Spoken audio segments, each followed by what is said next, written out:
Gonna be honest, don't really know what I'm doing. He was often a player that I would buy on Football Manager. It's already a terrible reason. From Jon Snow, Matt puts Dan's wardrobe to shame. You know nothing, Jon Snow. Look at him, the cat that got the cream. Ian Taylor said it was the worst thing he'd ever seen in his life. My theory on referees is you give them the nicest changing room in the stadium. It's just the most bizarre thing I've ever Hear me out. I cannot believe Gabriel Bondahor's That's crazy, That's isn't it? terrible. Yeah, we may well have lost listeners early doors again with a long-winded intro. Go, shoot. Hello, welcome back to the Villa View podcast. It's the one that we didn't want to do, the one we hoped we'd never have to do. To be honest, neither of us particularly want to be here tonight, but we've decided that we can't do podcasts all season and then not do one just because we're in a bad mood about Villa not getting promoted. But that is what's happened. We haven't got promoted, and we're obviously both devastated, as I'm sure every Villa fan listening to this, every Villa fan in the world is as well. But yeah, we're gonna try and get through one as best we can, and hopefully I'm going to say enjoyable. It's not going to be enjoyable at all, but hopefully might be a little bit therapeutic, although I cannot see any way in which, in previous ones when we've lost and stuff and we've been on bad runs, we've kind of felt like we've made each other feel better. Yeah.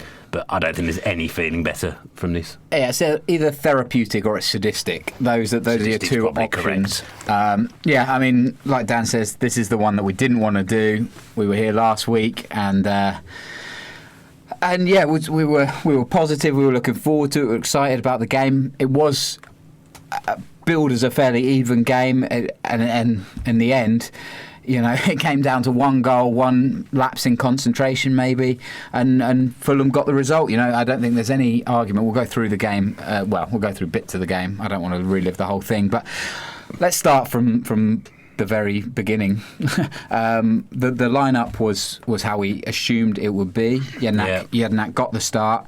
The rest of it was as per, but we just didn't come out fighting like Fulham did. They went on the attack straight away, and we just didn't. No, I mean, really, I can't remember if we were particularly slagging Jukanovic off for what he said about us being a tired and old team, but actually at the start of the game, I think that is what we looked like. Yeah, I don't think we slagged him off. I think we said we build it as experience rather than old.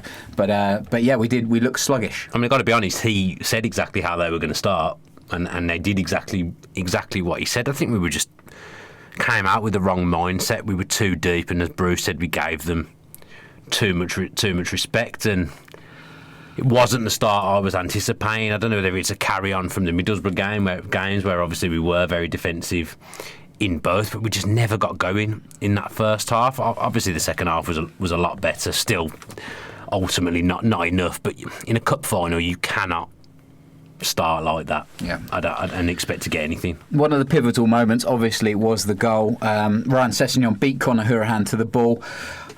I thought, looking at it from an outsider point of view, it looked to me like Hourihane could have got there. I mean, Sessegnon is so quick and his feet were brilliant, but to me it just looked a little bit off the pace. That's not the main problem. The main problem is then Sessegnon has the time, he plays a lovely through ball, but why has Hutton given Tom Cairney that much space? I just don't think he knows he's there. He's in the wrong position, he's in the wrong place, he's so narrow. But you knew when Cairney was in, he was going to finish it. It's a good run and it's a nice finish and it's a nice ball from Sessegnon. Like you say, I don't know whether Conor could have got there or not. I couldn't tell you. I didn't think that was a big thing leading up to the goal. The obvious big thing was the pass that sliced open the defence. There was enough time after that for someone to do something about it, and they didn't. And it's just that momentary, perhaps, lapse of concentration has cost us, because Johnston, I don't remember him making a save in the whole game. That's the only clear-cut chance I'd say they've had. We had a couple of ones where Chester made a block and other people will have made blocks as well, but all in all, we probably had better chances than they did. I'd say Fulham were the better team. On the balance of the game, I think they deserve to win. Yeah, I don't disagree, but there was a defining moment 5 minutes later.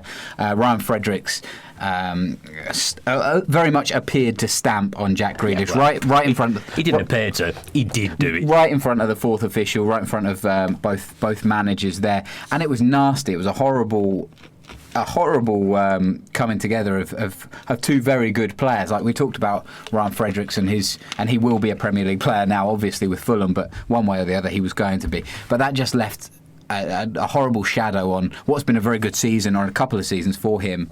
I think he's been an excellent player, but that was just nasty, and it could have done some real damage to Jack Grealish. I mean, I think it was done on purpose. Yeah. Was my reaction when I saw it back. Obviously, I didn't really catch it that much from where I was sat in the game. I sound like Arsene Wenger, but I didn't actually see it properly from where I was sat. I didn't know what had happened. But seeing it back, it's 100% a red card. And he's a good player, Fredericks. I'm not saying he's not. He's a very good player. In fact, and he'll acclimatise to the Premier League superbly, and he'll be a good player for Fulham in the Premier League. And actually, all the danger was coming down that side. We said about if you spend too much time worrying about Sessegnon on the left, you'll get done on the right, and the right-hand side was where the problems came from in the first half. But he's got that little horrible nasty streak in him. He got Codger sent off last season as well. So like you say, it does leave a bad taste in the mouth. That's twice now I feel hard done by with regards to Fredericks. And if he gets sent off, whichever way you look at it, it changes the game. I mean, that's 30 minutes in. You've still got an hour to play, and the whole dynamic changes, because then you do have that threat of Sessegnon, but you don't have the same coming down the right-hand side, and we've got that extra man to play a bit more expansively. I mean, I've got to say, as good a football as Fulham play, I don't think the press have reported this too much, but they were dirty. Grealish was getting smashed every time he got the ball, with no intent to play the ball. And the first tackle Chester made in the first 10 minutes, it was a bit late. It's the first 10 minutes of a cup final. He got booked. It wasn't malicious. It was just a little bit late. Fulham players were hammering Grealish, and it took a while for the first yellow card to come out. I mean, the second one, he's nearly decapitated him, where Adoy's ended up getting sent off. Yeah. And he's a donkey as well. We didn't make him pay for his lack of football ability. We didn't make them pay at all, did we? Grabban, again, cut an isolated figure up there. And I think there was a couple of options where, again, it's easy to say looking at it on the telly, but there was a couple of options where we could have gone through and forward, and instead we went over to Adoma and we tried to play it a little bit too much. To me, it just felt like there was times where we could have gone a bit more direct to Grabban, and we didn't take those opportunities. I mean, the gap between the midfield and Grabban was too big. Yeah. For one thing, but I was a bit disappointed with Grabban. I felt like his body language wasn't quite right. I don't know whether I'm reading too much into or just seeing things, but I felt his body language wasn't great. He's been frustrated since the end of the season, hasn't he? Because he wasn't utilised against Middlesbrough either games, and he must have felt as soon as the game started that we'd set up in the same fashion to try and nick something. But if he's not the centre of attention, that's very hard for a centre forward to try and build himself into the game, because he's just got nobody near him any other time, and that must play on his mind psychologically as well. I mean, from what Bruce has said, I feel like the first half wasn't. We were saying we were too defensive and too deep. I mean, Bruce said that himself, so it's almost as if he didn't send them out to do that, was the impression I got from what he was saying. Again, I might be reading too much into what he's saying, but Grabban, he was too isolated, but I didn't feel he was putting in the work that he perhaps should be. Maybe I'm being harsh, but I didn't feel he was putting it in as much as he could. But to me, he played like he had done against Middlesbrough, and I think when we won that game, it was kind of like there wasn't a lot he could do. So I don't think there was too much. No, I'm not laying the blame. Yeah. It's a team thing. Now it's interesting. You mentioned Grealish already being absolutely hammered by Fulham, and he absolutely was. But he could have been sent off himself for the challenge on Kenny. I think you've got to look at that, and that was a reckless challenge. And I mean, it's probably a kind of a combination of being hammered all the way through the game. But the challenge on Kenny was reckless, and Grealish could definitely have walked for that. I mean, maybe I've got full-on Villa glasses on. I didn't think it was that bad. Yeah, it was. It wasn't high. It was late. And it was studs up. It was. He came through his ankle. Was it any worse than any of the 100 challenges they put in? I'm not saying Jack, but I am saying you take your Villa glasses off a second. I can't. You have to. I'm too defensive. I'm too upset. It doesn't matter now. It's all moot, as they say. But. I thought actually Grealish was outstanding again. Yeah, it was unbelievable. And the run where he drifted into the box, avoided 4 challenges, and that deflection which took it onto Bettolini rather than taking it away from him, just really summed up his day and his experience at Wembley. I mean, it could have gone anywhere. That deflection, it could have deflected a bit kinder and pinged into the top corner. That'd have been nice, or something. But alas, yeah, he didn't. But yeah, he was He was phenomenal. Too strong a word. I don't think he was the best player on the pitch. And the guys I did the Fulham podcast with, bless them, text me. So I hope you're all right. Hard luck. And then they said Jack Grealish was incredible. Yeah. They said he did not deserve to be on the losing side, and I think that's correct. I think that's the second time I've seen him run a game at Wembley out of 3 appearances now, and he just is an unbelievable player and someone I want Villa to build a team around for years, because I do think he's a special talent, and he'll maybe go down as being one of the best players that ever comes out of a Villa academy, depending on what happens later on in his career. But unfortunately, I just don't think it's going to be his decision. So, I mean, I don't want to talk too much about the game particularly, because I think we've got to go over it. What else do you want to talk about? Dennis Odoi getting sent off. That was the right decision. But arguably a straight red. Well, the first one or the second? The second one, arguably a straight red, I thought at the time. Yeah, agreed. But then we continued to. Well, we just weren't able to break them down. It didn't make a difference. I felt like we were just swinging crosses into the box again. A little bit. Fulham defended pretty well. I don't think they're renowned for their defensive nous, but the amount of times I heard Ream, because Tim Ream had come and cut something out, he had a good game.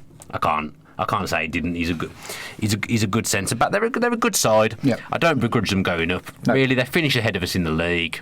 I think they were better than us on the day. It's just the whole experience of the playoffs, and just to lose in that way and lose to the final to just one goal, where I think that was really the only clear-cut chance they made all day. I am devastated, and I still feel devastated. I sat at work today, and I think it hits you more when obviously it's been a bank holiday weekend and you sat doing something you don't want to do at work. And the whole day I've just been thinking, why couldn't we have just gone up? Yeah. To fall at the final hurdle, people said to me, if you go up, it's the best way to go up. If you lose, it's the worst way to lose a football match. And it is. It just feels absolutely horrible, and I'm not over it. Yeah. I think it will take me a long time to get over it. I think we've lost cup finals before. I think that's the 4th cup final we've lost in a row at Wembley now. And all the other ones, it upsets you, but it doesn't have that direct impact that this has had. And now, obviously, hearing a lot of things that sound quite worrying. I've got my own thoughts about things which I'm sure we'll come on to, but it's just to come so close, and just like all it takes is that Grealish shot to deflect it in a different way, that Hogan header Frederick to drop in at the end, Frederick to be sent off. It's a completely different game. Us to start with a bit more purpose.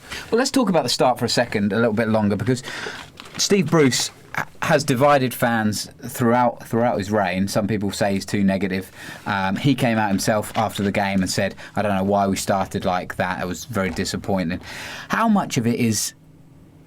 I mean, I would have loved to have been a fly on the wall to hear the team talk. We were never going to get that access. But how much of it is the manager, and how much of it is perhaps the big game atmosphere, and we just didn't get off to a flyer? Like, Bruce can't control what's happening on the pitch. That's what I think. I mean, people will say sent us out to play like that. Would he? From what he said, that sends the message to me. I did not send them out to sit that deep. Yeah. We paid them too much respect. I did not tell them to do that. And I imagine Bruce is a defender, so one of the mantras will be, keep it tight. Don't do anything silly. And any good football team has to do that. That's not negative, I don't think. If you have a good defence, you'll win more games than you lose. And we've won 25 games of football this season, and we've had a good defence. Mm-hmm. So. But I get that mantra, and I'm on board with it. I'd like us to be way more fluid than we were in that first half, but I don't believe that he'd send us out to do that. Can you look at the substitutions and tactics and question them, like going in, like during the game? I think you can. Yeah, I think that's the manager's fault when things don't go your way that way. But from what he said, I don't think that's his fault. Yeah, no one will agree with that, unless you do. Well, I do. Do you get what I'm saying? Yeah, totally. I mean, obviously, we do not know. Yeah. I don't know. You don't know. The Villa fans, none of them know. No, we will never find out what was said in that dressing room, apart from in potential private conversations. But the general Villa fan is not going to find that out. But I agree with you. The most annoying thing, I think, is that we have the players to be able to play that creative football. And we have done it. And we've seen it. And I just don't see... You can just look at it day after day and just go, why did we start so slowly? And I just don't think any manager would go, look, lads, don't just let them come on to us. Let them come on to us, because that's not the way you play Fulham, and Bruce knows that exactly. And Bruce knows how to deal with finals. He's been there. He's done it. It just didn't come off for Villa on Saturday, and that's the most frustrating thing, because I don't know what he said to these players, but it was so lackadaisical to start with, and that has absolutely killed us from the off. Do you not think, though, from the second half, the way we came out with penetration, they've obviously had a bit of a rollicking. Yeah. So that says to me, he hasn't sent them out to do that. Yeah. I'm not going to hammer. I don't want to hammer the player. I don't want to hammer anyone. Yeah. Because I think, obviously, Twitter is a war zone. Yeah. At the moment. Well, so was that actual Wembley with the Villa fans. Yeah. But no, everyone's got a different opinion of things. Obviously, some people want Bruce to go. Some people want him to stay. But what has happened at the weekend does not take away from what I think of the players and the manager this season. It has been the most enjoyable season in recent years that I've had, probably since O'Neill. That was it. They were enjoyable times. Ultimately, I mean, we didn't meet the objectives then either. But it's been an enjoyable season, and there has not been a better group of players, I don't think, in my time of supporting Villa, in terms of connection with the fans, in terms of a connection with one another. And I think that's the thing that hurts me most. I can take losing. We've lost a game of football. We're not going up, and I can take that happening. We're in the Championship. We deserve to be there because we haven't done enough. Mm-hmm. We didn't do enough to go up automatically, and we haven't done enough on the day in the cup final to win. But if that group now gets broken up, I worry about the after effect of that mentally to the ones that are left. I don't think that'll be great. I think the team spirit's been the main thing that's carried us through this season. And whatever you think of Bruce, some people will say he's old school, whatever. He has created a very good dressing room. Yeah. And it's not just down to Bruce either, because there's coaches there. Coaches work on tactics. Coaches work on training. It's not just him. Yep. And it is a collective thing. You win together, you lose together. I'm not going to sit here and blame any one person, because it's a collective thing. And as I say, I think very highly of everyone that's been involved in Aston Villa Football Club this season. Well, let's have a look at the team, and it's going to be a huge transitional summer. We all know that. Nobody's kidding themselves here. So, I kind of laid it out a little bit. So we've got out of contract, we've got Hutton, Terry, Samba and Agbonlahor. Obviously Agbonlahor already going. Yeah, gone. Terry looks likely that he'll probably go because we can't afford him, I would imagine. I like to think, and I don't know how off I am with thinking something like this, that he will think I have not finished the job. I've not done what I set out to do. Will I come and play for Villa for another season for half the wage? I like to think that might be something that happens. I don't know. I'm not basing it on anything other than my own thoughts. Yeah. Well, we shall see on that one. Alan Hutton said on social media this weekend, still struggling to come to terms with the game on Saturday. Really disappointed we couldn't get over the line. Massive thank you to all the fans for the support. I just pray we can keep this amazing group of lads together, as I know we can get back to the Premier League. Kind of just a bit of testimony there to what you said, Dan, about this group of players and the fact that they seem to actually genuinely love each other, and as a proper unit, not just for show, not just for social media hits or whatever, but it actually feels like that they have a proper brotherhood. And this is what I mean. That's why I'm not going to hammer anyone, because I think we all said after that season we went down, which by the way, going down didn't feel half as bad as losing the playoffs as felt. Yeah. And maybe we had more time to accept it. Yeah, I think we were resolute at that point.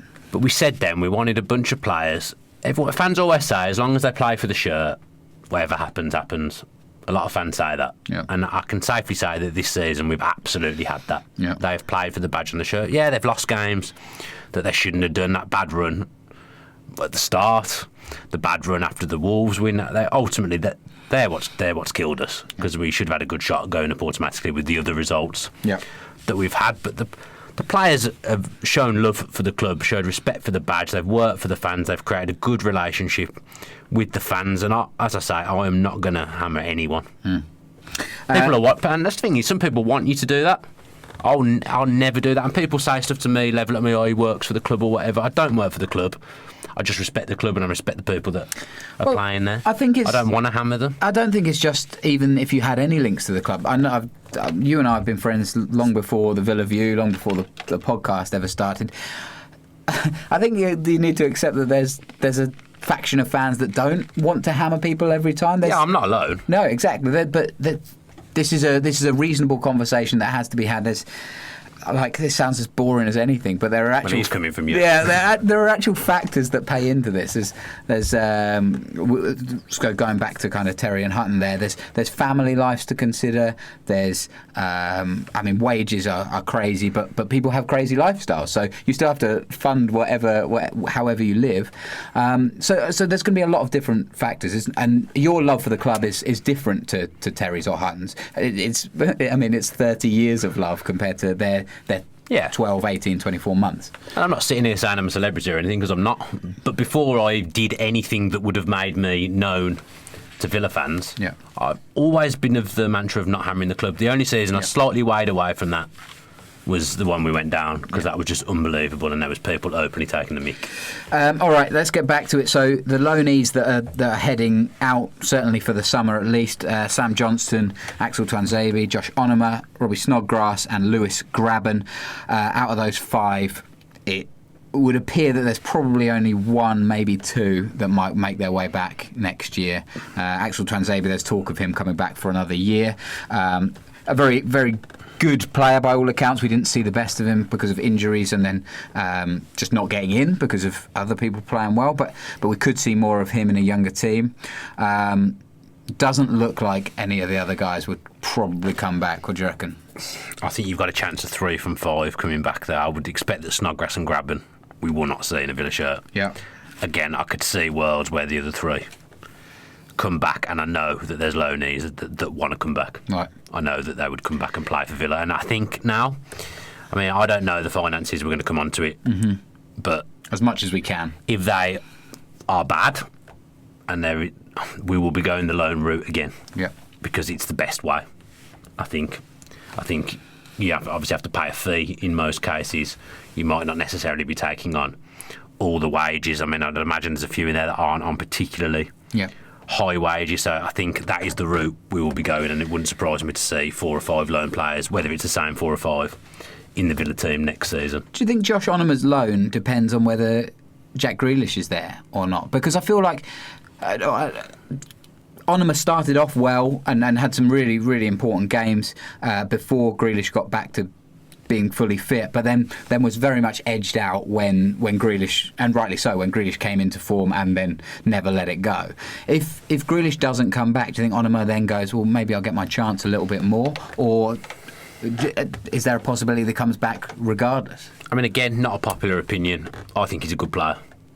Yeah. I think he's shown glimpses of what he can do, and with a young player you're going to get inconsistencies, and I think he's been a bit of an easy target because he isn't owned by Villa, and when you're not playing well and you're not owned by the club, people automatically assume that you don't care, which is baloney. It's not true. He does care, and I actually think he should have been on earlier on Saturday, because I think him and Grealish can play well together. They play close together. It's 2 players of similar ilk, and they play closer together. And I think at that time we could have afforded to lose Jedinak from that midfield. Connor's quite capable of doing the holding role, and there's the added bonus that he might pop up with a goal. Yep. So I would have had Onuma on earlier. Personally, and I think he made a difference when he came on, just like he did the Derby home game. I think he was the main reason we equalised in that game. So the problem with the substitutions, and it seems to me, it feels a bit like chuck anybody that can shoot on at times. You're chucking on Kodja, you're chucking on Hogan. Onuma also has a shot on. So it doesn't, just because you've got more players on that can score doesn't mean that we're going to score, because the tactics kind of go out the window a little bit there. It feels like we've got 2 banks of 5. When they went down to 10, we did not ask enough questions. Yeah, for sure. We definitely. They were very good at breaking the game up. Very good. They got away with a few things as we've discussed, but from 70 minutes, whenever it was that Odoi got sent off, we didn't really create much of note, and they slowed it down, and they did everything right. They were quite calculated, but they did everything right. So I see what you're saying about you throw people on, you become misshapen and things like that. And I think that probably has happened. Okay, so we'll wait and see on the loans and whether these guys come back out of contract. So the other guys I've got in my out column or potential outs are the guys that are assets to the club. So obviously Jack Grealish, James Chester being the main two that could potentially fetch a decent return. I've got Conor Hourihane and also Hogan would probably just about make the list in terms of those that we could maybe sell for financial. Like Codger. Do you think Premier League Championship clubs are going to come in for Codger at the right price? I mean, I don't think at the moment anyone's going to come in for any of our players at the right price, because I think everyone will just assume we need money. Which we do. I mean, we're going to come on to that a little bit as much as we know. But yeah, those three that you've listed, they're the three that I'd be absolutely saying I don't want to sell them. But Grealish, Chester, Hourihane. I get that Grealish is going to bring in big money, and I think Grealish wants to stay. I don't think he wants to go. Yeah. But I think it may be taken out of his hands if things are that bad. Yeah, I just wanted to. That would No, go on. That would upset me. There's a few people on Twitter saying, should we give the captaincy to Grealish to try and make him stay? I don't think, like you say there, he doesn't. That's not what's going to make him stay. He wants to stay, but it will ultimately be a financial decision, because we've gone for it and we haven't got it, and then you have to balance the book. So. We'll come on to the finances a little bit. There's a couple of guys who are coming back in. So we've got loanees, Elphick, Richie Delat, Gary Gardner, Chishibola, and Carles Hill and Galini. It looks like Hill, Deportivo La Coruña have an option to buy, or an obligation to buy. Sorry, so I think that's about isn't it? 2 million, which isn't a huge amount. And then Galini, 3.5 million. Yeah, that's going as well apparently. Right. Saw just before we came into the booth that he's going to the club he's Antwerp. Oh right, okay. The club he's been on loan at. That says to me Alan Hutton's going to get a 1-year contract. Right. If he's going. Do you not think Alan Hutton might be one of the ones if you blood James Bree in? But then I suppose we've got Elmo still as well. You've got Neil Taylor. Like Alan Hutton, for all the good he's done, and he's been such an important and cult player, but he does seem like one of those players that you could get off the wages. And we don't know what his negotiations are going to be. Maybe he would take a cut to stay at the club if he's having a good time. My problem is with getting rid of... You can't get rid of too many people. No. Because it then will completely disrupt. And this is one of my things with the manager as well. You can't underestimate what changing the manager, getting rid of all the good people in the dressing room would do. But you do have to. But not everyone. No, but you do have to get rid of the more expensive assets, and they are ultimately going to be the most important players. Apart from people like Ross McCormack and Michael Richards, who we can't get rid of. I mean, yeah, we ain't getting rid of them. No. I wouldn't have thought. No. I just don't know. I think we need to know what the situation is. I don't think anyone knows what the situation is. I mean, I must say, the press is a joke. Absolute joke, I think. I think the local press and I think the national press are a disgrace. You know, being a journalist now, you don't have to do anything. I could be I mean, you are a trained journalist. I'm a trained journalist. You can all go through Twitter and see what fans are saying. That's all it seems to be now. That's a lot of the Birmingham Mail certainly always has a what are the fans saying. Well, I get that. You want to know what the fans are saying, but they never... I don't ever feel like there's any substance to any story. It feels like it's all just made up. Well, I think if you do want some substance, because there are good journalists out there, just not many, just to balance the record. So if you do want to know a little bit more about the financial situation of the club, it's well worth checking out the Swiss Ramble on Twitter. They are good. They're good financial people. They're not just sports journalists. They're financial investment journalists. I get that, but... They understand things. So you've got to read it. You've got to understand, because this is true. Villa is in a troublesome situation here, and you can't just say, "Oh, nobody knows anything," because people do know it. There are numbers. There are numbers, right? So how do they know and we don't know? Because we do know. If you go and read the information that's out there, the literal numbers that are right in front of you, you can work out some of it. I don't know. You I'm can. not buying it, Tom. Why? I don't know. I'm just not. That's not an answer. You if can't my just say answer- I'm not buying it because you don't want to buy It's got it. nothing to do with not wanting to. If someone comes out and tells me we're from the club and tells me we're in financial disarray, I'll listen to it. Doesn't it seem concerning that nobody is telling you anything from the club? That I think the seems dust is just settling. I think that's a big concern. I can accept that on a bank holiday Monday where only Tuesday. where nobody's at work. Exactly. So we've been together a whole working day. Surely that should have been the first thing that they'd come out and said something. But if they come out and say we've got no money, All right. So I'm going then to read you. how are we going to get good prices for players? Because people already know in football. People already know that Villa are in trouble. Because they understand the finances of the club more than me, more than you. All right, let me just But read I've this. found out stuff about Villa that I've not seen reported in the press in recent years. Like what? I'm not going to come on here and say it, but I know things and find out things. Exactly. So I'd people argue talk I'm in probably football. more well informed than a lot of the journalists that are All around. right, but this is numbers. This is facts. Yeah, This is- finance I'm probably not great with. That's my No. wife would attest. Right, so Swiss Ramble. For 2018-19, AVFC parachute payments falls from 34 million to 17 million. Okay, that's Right? fact. Okay, No, right, I Can get that. I can get that. That's can- fact. Can I carry on reading my facts? That's fine. Yeah, that's Right. a fact. If we assume no other changes and zero profit on player sales, we can see how much Villa need to find to meet the financial fair play limit of 39 million. This shortfall is 45 million, which must be made up by cuts in wage bill or player sales. Now, there's no journalistic editorial there. That is all factual I get that. numbers. I can accept that. That's Right. fine. So, are you going to apologise to Swiss Ramble? No. I think you should. They're not going to be listening. Well, no, of course they're not. But you can't just dismiss everything on But don't Twitter you because think- there's facts there. I want to say a word, and I know I'm going to say it wrong. I can't remember. Is it hyperbole or hyperbole? Hyperbole. I mean, that's the There's a same. lot of hyperbole around. There are Tons. Yeah, there is. Okay, I just wanted to say that. Yeah, there is. Right, okay, so we can. You and I don't disagree here. The gossip columns, the rubbish journalism. There is trash. There is loads Trash of it. bags. And literally, as soon as a club goes down or doesn't go up, whatever, they're vultures essentially. Yeah, and that's the other thing that annoys me. It's like Raheem Sterling today. Get a life. Who cares? He's got a tattoo. Let him live. But it's like Villa have failed. Yeah. Going up. Yeah. Ooh, everyone's coming down and having a pop. It does my head in. Yeah, but that doesn't mean that everybody's wrong. No, I can give you due that Swiss Ramble is a reputable source of information. Yeah. Or But people reputable. But someone like James Nursey, Yeah. who comes in even before the playoff finals trying to disrupt things, Yeah. it's a disgrace.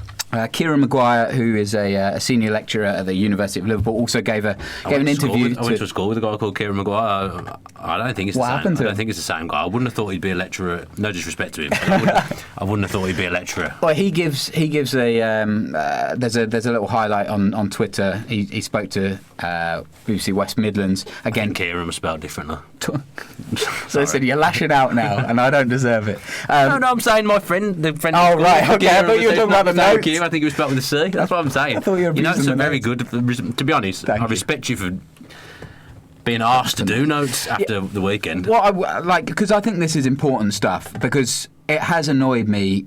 I mean, the not going up is absolutely gutting and Broken me. Yeah, and you're not the only one. But the club and the fans now are in this state of anomie where we don't know where we are. We don't know whether we're going to be challenging next year or whether we're going to be holding on. And at some point, somebody needs to address that. And I understand what you're saying about people coming off and picking off our best assets because we're desperate. But I really think that football clubs and insiders and CEOs and the clever people that run the accounts behind football clubs, they already know that stuff. But can I counter it a little bit? Go on. Sorry, I'm not getting on your nerves. No, you're not. Just by saying, we were told that there was a contingency plan for not going up. So you would imagine that contingency plan is now going to be actioned from whenever. It's going to be action now, and we do not know what that is.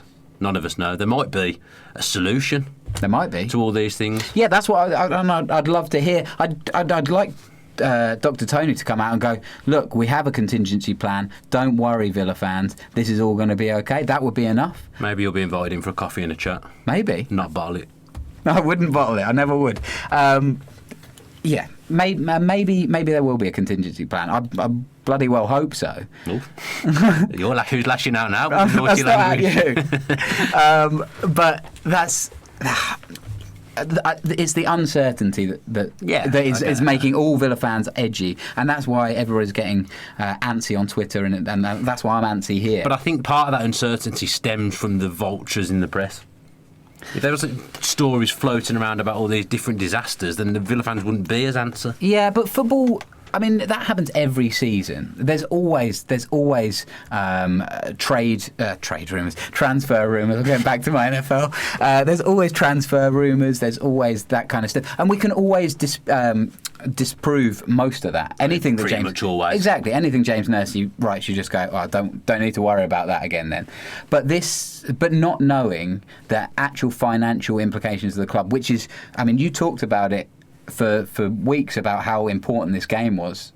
Yeah, because it's important to go to the Premier League. Well, it's important financially. So there's a. Oh, yeah, it is. Well, there's 135 million. It's right nice financially. Yeah, or it's not, or it's absolutely like the Telegraph, which I respect as an institution, said that Villa face financial destruction or financial despair or something like that, and that's like the Telegraph is not a hyperbolic newspaper. How do they know?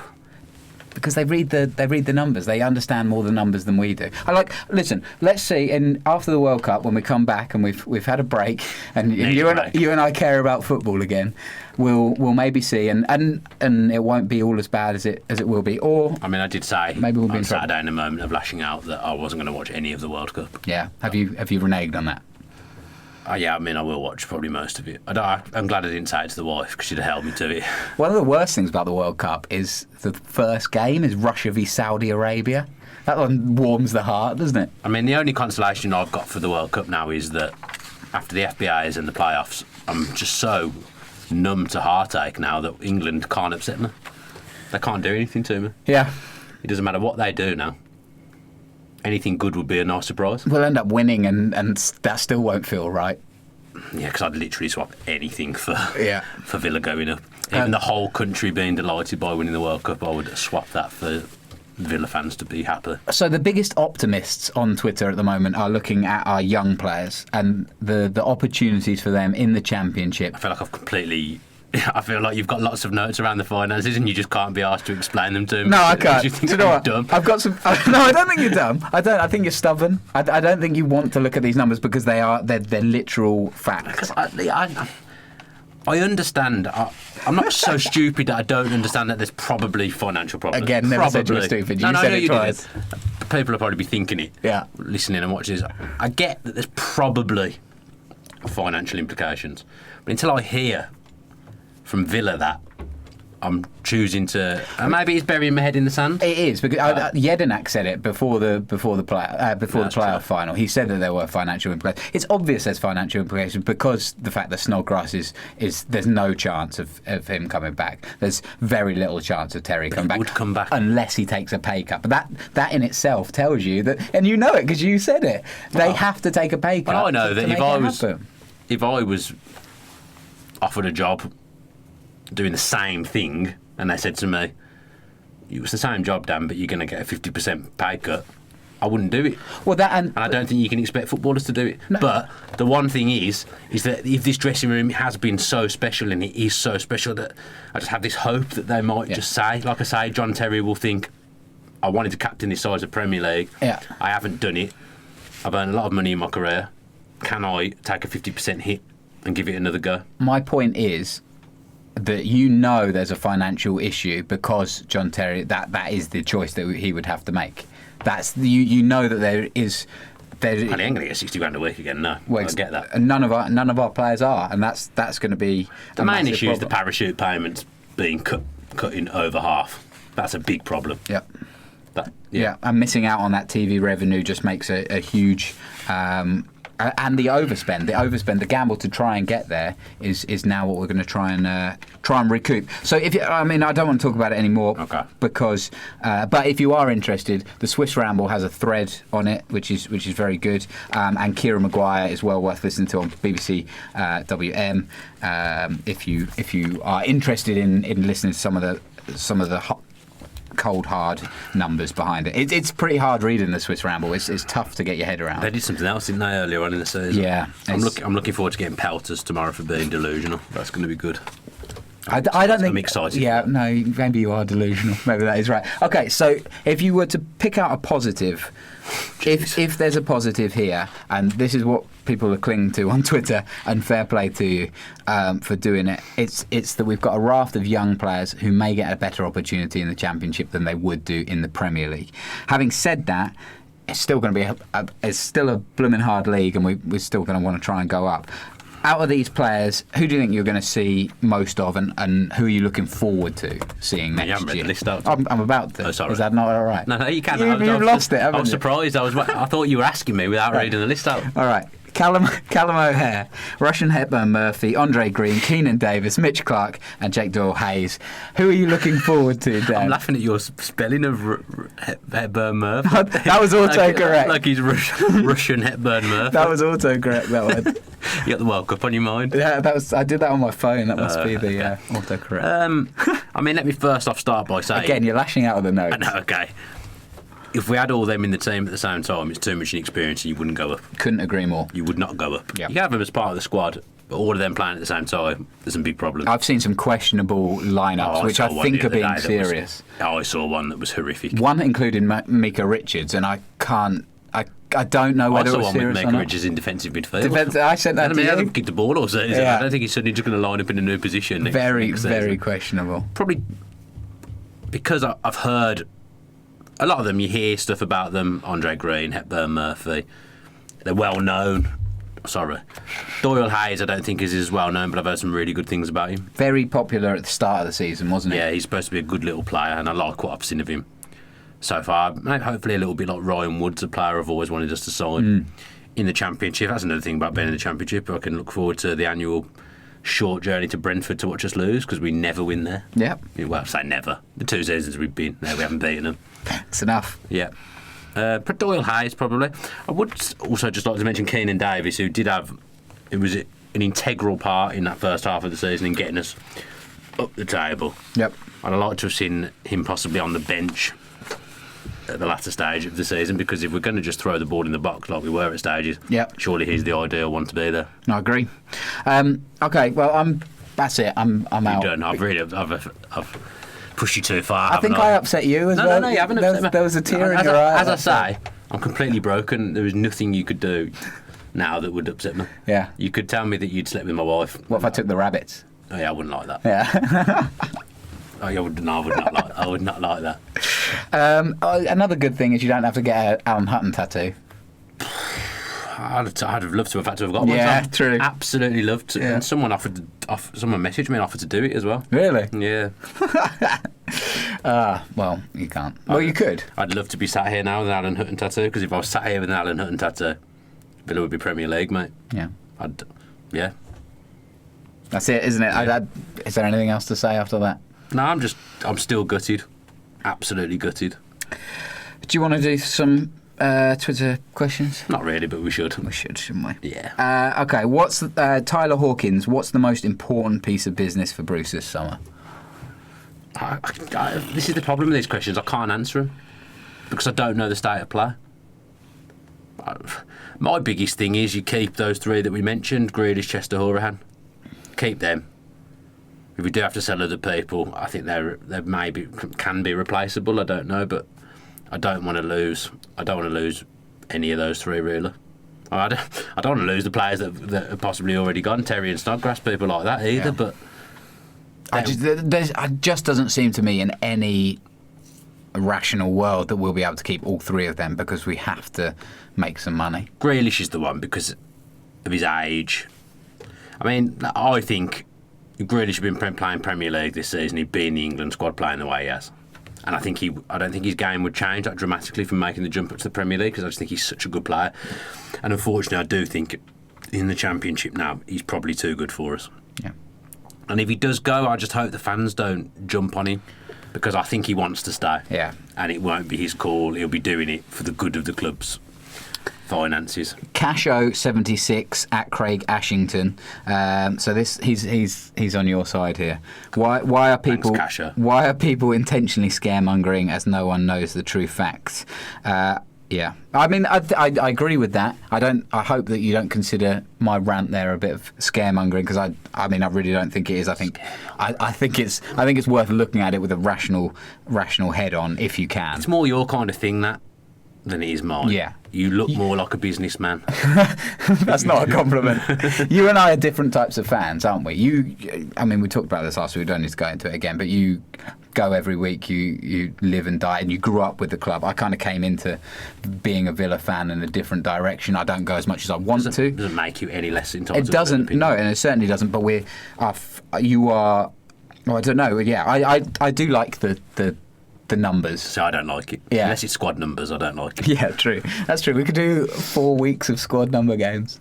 Yeah, I'd take that. Oh God. Yeah. So anyway, it's not scaremonger. There are facts out there. Don't believe everything you read, but learn. Especially if it's from James Mercer. Learn to trust or some the Jerkalist. Learn to trust some sources and yeah. Go with them. Okay, George Fowler. I know Davis couldn't have played every game, but I cannot help but think he was discarded a bit too soon. Our style was predictable afterwards. He was the plan B we were missing. Kind of what you said a little bit earlier. He did, although he wasn't lashing the ball into the back of the net. I did feel like he made the other players better. Davis, they were more comfortable with him there taking the pressure off. He got us further up the pitch, Davis. Do you think in the way we played in the last 3 games, he would have made any difference? Because Graben couldn't get near the ball to hold it up anyway. Do you think? But Davis's hold-up play is better than Graben's. Yeah, but you need to get the ball to be able to hold it up. Do you know what I mean? Yeah. I don't know whether the end result would have been any different, but I just think he would have been a nice option to have off the bench. Yeah, and we had that option. That's the weird one, that he wasn't even playing for the under-23s. Hogan and Codger were obviously just ahead of him in the pecking order. Carl Palmer. I think we'll have 4 at the start of next season. Elmo, Jednak, Hurahan, Adoma. I pray that Chester... Is this from the starting lineup? Yes. Yeah, okay. I pray that Chester and Grealish are also around, but I'm realistic that they won't be. That's about where I line up, I think, Carl, with those. Jack Hurley, what do we even try to do with transfers now? Let's wait and see. Loans. But loans... I'll tell you who I'd be looking at on loan immediately. Tammy Abraham. Because he hasn't done it in the Premier League on loan this season, but in that Bristol City side the year before, he was absolutely banging him in. Yeah. I think he's the kind of all-round striker that would do well for us, and you never know. John Terry, even if he doesn't come back, might do us a favour and just have a word in his ear. Are you scared that we'll get players in like Jonathan Walters? And I saw he was going to be released by Stoke, and he's the archetypal big man, isn't he? And he'll grab you half a dozen goals or whatever, but he won't play nice football. I think we've got the old heads there, the Whelans and the Edinack. They've got another year left on the contract. Hudson might end up staying. Neil Taylor's relatively experienced. I think we've got enough experience, and the people that are left as well have had this year of coming close. They'll know what it's about. So I'd like to think if anything we lack, it's a bit of pace. Jonathan Walters definitely gives you that. Yeah, we lack pace.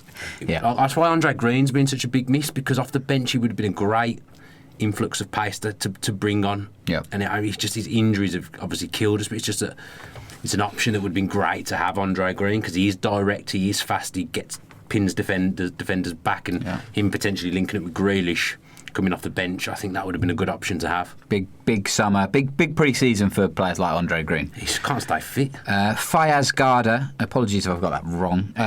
You usually get them right. Yeah, that's true. Maybe we should try and get Benteke on loan. No chance. We can kiss goodbye to Benteke coming back whilst we're in the Championship. Okay, good. Dale Bevan, we've done your question. What wages he's on? Yeah, true. Very, very true. Dale Bevan, we've done your question about loan players coming back. Tatler, which players do you think we need to sell? Kind of gone through that as well.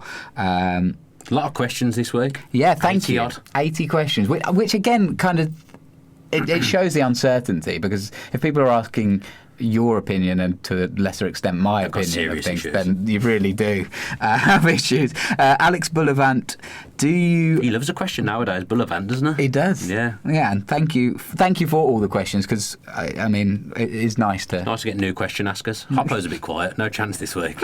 There was no chanting. Do you enjoy the transfer window and all the speculation that goes with it? No. He swore then. I'm not looking forward to a summer of wondering if our best players are off or that we make some uninspiring signings, but I'll still struggle to avoid temptation of reading the gossip columns. Again, decide what you want to read. I mean, it sounds stupid. There ain't much time. There isn't a long break. Is it the first weekend of August? Yep. Championship's back. Once the World Cup's out of the way, there's only about 3-4 weeks till the season starts again. Into the pre-season and getting going again. Well, the players will be back in not far off a month. Yeah. So there ain't long. He'll be back, but he'll be here before you know it. So usually you feel like it's a bit quiet while the World Cup's on, but I actually think, especially in the Championship, you haven't got time. I actually do like the transfer window. I Shuts earlier this year as well, doesn't it? Shuts does. First week Yeah, of August. it does. Shuts before the season starts, which Yeah. is the right way it should be. Which is good. 'Cause that's another thing I think held us back. We still hadn't finished getting the team together. Oh, right, Snodgrass close. didn't arrive until a few days we were 17th until I the think, end of the when window. he arrived. Yeah, exactly. So I think if we'd have had that team from the start of the season, I think we'd have been better placed. I also think if you could guarantee me now that we wouldn't sign anyone, but we'd have that exact same team, I'd fancy us autos. Yeah. I mean, that's not going to happen, though, is it? No, it's not. But I'm just telling you that okay, I would. good. Luke Harris, what do you think about the reaction from the players since Saturday? It seems like, from what I've seen, they really care. As horrible as it all is, it's good to see. Yeah, and it is horrible, and I know that they care. Speaking to a few of them, I know that they genuinely care about this football club, and they so wanted to be the ones to get us up. And as I say, I keep saying that is the worst thing for me, is that I genuinely like this squad, and it saddens me to see it break up. Yeah. Yeah. Craig Brooks, let's finish on this one. Is it okay if I don't listen to this podcast? Yeah. But he's not going to know the answer unless he listens. Is I he? already tweeted him and told him he did didn't you? have to listen. No, I mean, I'd be surprised if anyone can be bothered. It's a really poor situation. Again, I nearly swore there. This is the podcast we didn't want to do, but Really didn't want to do it. we. But this is it. This is life. At least your mum and my dad will listen to it. Yeah, That's a guarantee in life. yeah. My mum will definitely listen. My dad didn't fall over at Wembley, so that was good. Oh, my mum asked about your dad when I went home. So, Yeah, she said. did you ask about me? No, she never does. She never rises You to your liar. bait. Well, why did you do a little sketch where she was asking for my number if she doesn't ask about me? Because it was funny. It was supposed to win us an award, and it didn't even do Yeah. that. Oh God, yeah, really have not enjoyed these last month or so. Really bad times. See you next season then. Yeah, maybe. Right, well, that's it. That's it for a season. I'm surprised we've managed to eke 51 minutes out of that podcast, if I'm being honest. We were talking off camera that it would probably be about half an hour. Yeah, there's a lot to talk about, and as Dan has mentioned several times, we don't know. We don't know what's going to happen next year. It'll all become clear as the World Cup rolls on and afterwards, and we'll go again. All right, Paul Lambert. As Villa fans, will we? Yeah. That's all we can do. I mean, we are going to take at least a few weeks off. Obviously, if something major happens, I think we'll probably find our way back in here. Yeah. But the plan is to take some time off now. I think we're at 52 or 53 podcasts now. So we've done a whole year really without missing a week. So we're going to have a little rest from it, because if nothing happens, there isn't anything to talk about, which wouldn't be very good for a podcast. It'll just be a podcast of talking about Rabbits. Tom's hair, rabbits, things like that. And Yeah. I mean, people might enjoy that, but we did have a bit of abuse on Facebook earlier, didn't we? We saw that some Birmingham fan had commented on our... If you did sit there and watch that 2-minute thing from the FBA's before the last podcast, some Blues fan discovered it and it basically said, who the hell are these idiots, in a not very nice way. And at first I was hurt by that, but then I did think about it and thought, if I didn't know these guys who we were and I watched that video, I would think exactly the same Who thing. cares? I'm very sensitive at the moment. This whole season has been, from a podcasting point of view, This has been good fun. I've had a great time. It didn't end the way we wanted it to, in really a fairy didn't. tale way. We didn't bag Marlon either. We didn't get Marlon in the booth. We didn't win an FPA. So it's all fallen apart at the last hurdle, really. But like Dan says, we're going to take the World Cup off. And It's already gone up from 2 weeks to the whole World Cup. I'm going to take the World Cup off. Then. Get Dolan in. Bring back Dolan. And then we'll work it out from there. Yeah, so thanks for listening to us for the whole season. I think we've probably got better as it's gone on. I think if we went back and watched or listened to that first podcast, we'd probably be quite embarrassed at how bad it was. Yeah, probably. But I think we've grown into podcast and people seem to like it, so that is a good thing. We are going to take a bit of time off. All of us that do the Villa View as well need to have a little bit of a meet and decide what the future holds, because we're not really sure what we're going to do at the moment, but we'll obviously let everyone know what happens. I think we've all got stuff that we need to think about going into the summer, so hopefully there'll be some news. Hopefully everyone gets what they want, and I mean, I'm sure the podcast will still be here. Yeah. But let's hope so. We plan to be back around the end of the World Cup. Yeah. You'll see it. You'll see it on Twitter. Yeah, we'll still be on social media, so it's not like we're going to completely disappear and you won't be able to get rid of us that easily. But thanks for everyone that's listened to us and watched us this season and watched all the Villa View, not just the podcast, the whole of the Villa View. We do get some really great support and it is really appreciated. And sometimes when you're having a bad day or you have the playoffs and someone comes up to you and says how much they enjoy the Villa View and the podcast, it does make it worthwhile. So thanks ever so much for all the kind words. And for the people that don't like us, thank you as well, because it does drive us on. If you've watched it and you don't like it, then get a grip. Yeah, who cares? Yeah, it's a free podcast. Exactly. I'll leave your comments below, but I'm not sure what anyone's going to say that we haven't already covered. Already. Like the video, subscribe to the Villa View with your post notifications on, all that jazz. Really sad that it's ended like this, but Villa will still be here. We'll be back. Up the Villa. Up the Villa. If you enjoyed that video, why not watch another? Click the video choices on screen now to go and watch them in full. Be sure to subscribe to the channel by clicking our logo there on the left. Easy peasy.